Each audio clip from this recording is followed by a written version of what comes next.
Assalamualaikum. Today we are going to discuss arteriosclerosis. ठीक है, arteriosclerosis क्या होती है? Arterio means arteries and sclerosis mean hardening. ठीक है, इसमें क्या होती है कि हार्ड हुई होती हैं आर्टरीज जो हैं वो हार्ड हो जाती हैं और उनकी जो ब्लड वेसल जो वॉल होती है ना उसकी थिकनिंग हो जाती है. ठीक है,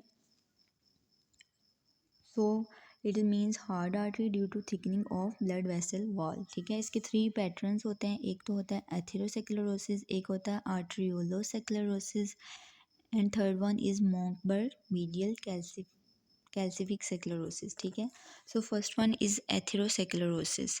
एथेरोस्क्लेरोसिस क्या होती है? ये हमारे पास इंटीमा में होती है. ठीक है, जो ब्लड वेसल होती है उसका इंटीमा होता है ना, जो ल्यूमन की साइड पे होता है उसको इंटीमा बोलते हैं. देन हमारे पास मिडल पे मीडिया होता है जिसमें स्मूथ मसल्स होते हैं और आउटर मोस्ट जो होता है कनेक्टिव टिश्यू एडवेंटिशिया होता है.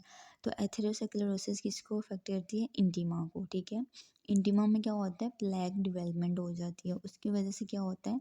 ल्यूमन नैरो हो जाता है और ऑब्स्ट्रक्शन हो जाती है ब्लड फ्लो की. ठीक है, अब उसने बताया है कि जो इंटीमल प्लेक है ना वो it consist of necrotic lipid core. ठीक है, उसमें एक जो है कैप होती है और एक उसमें कोर होता है. जो कैप होती है ना सुपरफिशियली जो है वो कैप होती है फाइब्रोमस्कुलर होती है. ठीक है, और जो हमारे पास कोर होता है वो नेक्रोटिक होता है, उसमें नेक्रोसिस हुई होती है. इसके अलावा उसमें लिपिड्स होते हैं, mostly cholesterol and cholesterol asters होते हैं. ठीक है, और ये अंडरगो करता है डिस्ट्रॉफिक कैल्सिफिकेशन. ठीक है, और ये कौन सी, ये याद रखना है आपने, एथेरोस्क्लेरोसिस कौन सी आर्टरीज को इन्वॉल्व करती है? Large and medium size arteries को. ठीक है, और इसमें एब्डोमिनल अयोर्टा, कोरोनरी आर्टरी इन्वॉल्व होती है, पोप्लिटियल आर्टरी इन्वॉल्व होती है, इंटरनल कैरोटिड आर्टरी जो है वो इन्वॉल्व होती है. इसके अलावा सर्कल ऑफ विलस भी इन्वॉल्व होता है जो यहाँ पे नहीं लिखा हुआ. ठीक है, नेक्स्ट उसने बात की है रिस्क फैक्टर्स की कि what are the risk factors for atherosclerosis. तो इसको हम जो है वो डिवाइड करते हैं into modifiable and non modifiable. Modifiable वो होते हैं जिनको हम चेंज कर सकते हैं. ठीक है, जैसे कि हाइपरटेंशन है, हाइपर कोलेस्ट्रोलीमिया है. ठीक है, एचडीएल जो है वो है स्मोकिंग. हाइपर कोलेस्ट्रोलीमिया में हमारे पास एलडीएल, दो तरह का कोलेस्ट्रॉल होता है ना, एलडीएल होता है और एचडीएल होता है. एचडीएल जो है वो गुड कोलेस्ट्रॉल होता है, एलडीएल बैड कोलेस्ट्रॉल होता है. तो एलडीएल जो है वो रिस्क इंक्रीज़ करवाता है, एचडीएल जो है वो कम करवाता है. इसके अलावा स्मोकिंग और डायबिटीज़ भी हो सकती है इसके रिस्क फैक्टर. ठीक है, तो ये सारे मॉडिफाइबल है, इनको हम चेंज कर सकते हैं. नॉन मॉडिफाइबल में क्या आएगा? उसमें एज आएगा. ठीक है, एज को हम चेंज तो नहीं कर सकते ना. जेंडर आएगा, जेंडर भी हम नहीं चेंज कर सकते. ठीक है, इसका इंक्रीज रिस्क होता है इन पोस्ट मीनोपॉजल फीमेल्स में. ठीक है, एस्ट्रोजन जो है वो प्रोटेक्टिव फंक्शन है. ठीक है, और मेल्स में ज़्यादा होते हैं ये, क्योंकि जो होती है ना मेल्स में इतना एस्ट्रोजन तो नहीं होता ना, और जो हमारे पास मेल्स में तो एस्ट्रोजन होता ही नहीं है. और जो पोस्ट मेनोपॉजल वुमेन है, ठीक है, उसमें भी एस्ट्रोजन डेफिशिएंसी हो जाती है. जो मेनोपॉज से पहले पहले तो एस्ट्रोजन होता है ना, तो पोस्ट मेनोपॉज में एस्ट्रोजन जो है वो नहीं होता. तो एस्ट्रोजन जो होता है ना वो प्रोटेक्टिव फंक्शन कर रहा होता है एथेरोस्क्लेरोसिस का. तो इसकी डेफिशिएंसी की वजह से जो है रिस्क ज़्यादा हो जाता है. इसके अलावा जेनेटिक्स है, जेनेटिक्स भी हम चेंज नहीं कर सकते ना. फैमिली हिस्ट्री है अगर एथेरोस्क्लेरोसिस की, तो ये इसके मॉडिफाइबल एंड नॉन मॉडिफाइबल जो हैं वो रिस्क फैक्टर्स हैं. देन इसकी हम पैथोजेनेसिस देखते हैं.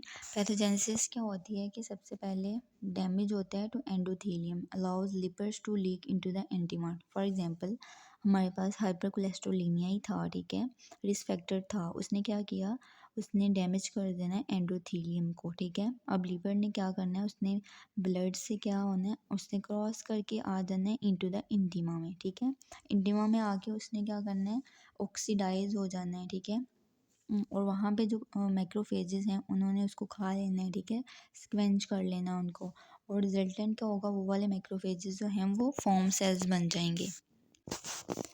अब वो मैक्रोफेजेस जो हैं वो फॉर्म सेल्स बन गए थे, वहाँ पे अब इन्फ्लेमेशन स्टार्ट होगी. ठीक है, प्लेटलेट्स आएंगे, फैक्टर्स रिलीज होंगे, इन्फ्लेमेटरी फैक्टर्स रिलीज होंगे. ठीक है, हीलिंग होगी, और रिजल्टेंट क्या होगा, हमारे पास जो है प्रोलिफरेशन हो जाएगी स्मूथ मसल्स की, और deposition of extra cellular matrix हो जाएगी. तो ये सारी बात होती है कि सबसे पहले क्या होता है, डैमेज होता है एंडोथेलियम को, और लिपिड जो है वो इंटीमा में आ जाते हैं, वहाँ पे आके वो ऑक्सीडाइज हो जाते हैं, ठीक है। मोस्टली ऑक्सीडाइज लिपिड को हम लिपोप्रोटीन्स बोलते हैं, ठीक है। और वहाँ पे जो मैक्रोफेजेस होते हैं वो इनको इनगल्फ कर लेते हैं और फॉर्म सेल्स में कन्वर्ट हो जाते हैं। देन वहाँ पे क्या होता है, प्लेटलेट्स आते हैं, इन्फ्लेमेशन स्टार्ट होती है, ठीक है। ल्यूकोसाइट्स जो हैं वो आते हैं, WBCs आते हैं, और फैक्टर्स जो रिलीज होते हैं, और डेपोजिशन हो जाती है एक्स्ट्रासेलुलर मैट्रिक्स एंड प्रोलिफरेशन हो जाती है स्मूथ मसल्स की। तो ये सारी कहानी होती है। देन अगर इसकी मॉर्फोलॉजिक स्टेजेस की बात करें तो सबसे पहले ना हमारे पास एथेरोस्क्लेरोटिक प्लैक नहीं बनता डायरेक्टली, सबसे पहले हमारे पास फैटी स्ट्रीक्स बनती हैं। ये क्या होती हैं कि फ्लैट होते हैं येलो लियंस ऑफ इंटीमा, ठीक है। जो हमने कहा था वहाँ पे मैक्रोफेजेस ने लिपिड्स जो ऑक्सीडाइज लिपिड से उनको इनगल्फ कर लिया था ना इंटीमा में, और देन वो जो होते हैं ना फॉर्म सेल्स बन जाते हैं। वो फॉर्म सेल जो लेडन लिपिड्स होते हैं ना वो हमें फ्लैट येलो लियंस की अपीयरेंस देते हैं, उसको हम जो है वो बोलते हैं फैटी स्ट्रीक्स। और ये अर्ली जो है वो रिप्रेजेंट करते हैं। देन ये प्रोग्रेस कर जाते हैं टू एथेरोस्क्लेरोटिक प्लैक में, ठीक है। इसकी फिगर मैं आपको दिखाती हूँ। ओके ये देखें, ये हमारे पास फैटी स्ट्रीक्स हैं, कैसे नज़र आ रहे हैं हमें, फ्लैट येलो लियंस नज़र आ रहे हैं इंटीमा के। और ये क्यों हमें येलो नज़र आते हैं और फ्लैट नज़र आते हैं, क्योंकि जो इंटीमा में हमारे पास मैक्रोफेजेस थे ना उन्होंने ऑक्सीडाइज लिपिड्स को इनगल्फ कर लिया था और फॉर्म सेल्स में कन्वर्ट हो गए थे, तो वो अपीयरेंस हमें इस तरह फ्लैट येलो लियंस की दे रहे होते हैं। ओके ये हमारे पास एथेरोस्क्लेरोटिक प्लैक है। ये देखिए ये हमारे पास जो है ना ये वाली जो है ये कैप है, और ये जो है ये कोर है, ठीक है, नेक्रोटिक लिपिड कोर। अब इसमें देखें कोलेस्ट्रॉल जो है हमें क्लेफ्ट्स नज़र आ रहे हैं, सेलुलर डेब्रीज और कोलेस्ट्रॉल नज़र आ रहा है। जो हमारे पास कैप होती है उसमें देखें हमें फोमी मैक्रोफेजेस नज़र आ रहे हैं, उसमें लिम्फोसाइट नज़र आते हैं, हमें ब्लड वेसल्स भी नज़र आती हैं, ठीक है, स्मूथ मसल सेल्स नज़र आते हैं। तो ये होता है, ये इंटीमा में जो प्लैक बनता है ना उसका एक जो है वो कोर होता है, और सुपरफिशियल जो है वो फाइब्रोमस्कुलर कैप होती है। नेक्स्ट है कॉम्प्लिकेशंस ऑफ एथेरोस्क्लेरोसिस क्या होती हैं।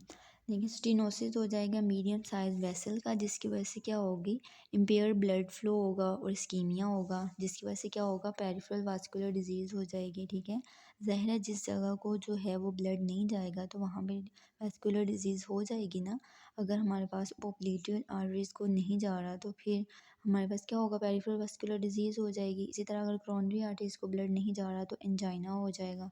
सिमिलरली अगर मीजेंटेरिक आर्टरीज़ को ब्लड नहीं जा रहा तो ऑब्वियसली वहाँ पे इस्कीमिक बाउल डिजीज़ हो जाएगी, ठीक है। सेकंड क्या हो सकता है कि जो प्लैक है ना वो फट सकता है, रप्चर कर सकता है, और with thrombosis results in myocardial infarction, ठीक है। अगर वो कोरोनरी आर्टरीज़ को इन्वॉल्व कर लेता है तो मायोकार्डियल इन्फाक्शन हो जाएगी। इसी तरह अगर वो मिडल सेरिब्रल आर्टरी को इन्वॉल्व कर लेता है तो स्ट्रोक हो जाएगा। सिमिलरली अगर प्लैक रप्चर हो जाता है विद इमोबिलाइजेशन, वो फट के किसी और जगह चला जाता है, ठीक है, तो क्या होगा हमारे पास कि कहीं और जाके एम्बोलाई जो है वो बन जाएंगी, ठीक है। तो फिर हमें क्या नज़र आएगा, हमें कोलेस्ट्रॉल क्रिस्टल्स नज़र आएंगे विद इन द एम्बोलस, ठीक है। कोलेस्ट्रॉल क्रिस्टल जो है ना वो फिगर दिखाई है उसने 7.6 में, दिखाती हूँ 7.6 में उसने क्या दिखाया हुआ है। ये देखें एथेरोस्क्लेरोटिक एम्बोलस नज़र आ रहा है, ये जो है ना ये हमारे पास होता है, ये जो होता है ना ये कोलेस्ट्रॉल क्रिस्टल होते हैं विद इन द एम्बोलस। इसके अलावा और क्या कॉम्प्लिकेशन हो सकती है, वीकनिंग हो सकती है ऑफ वेसल वॉल, जिसकी वजह से एन्यूरिज्म हो सकती है, ठीक है।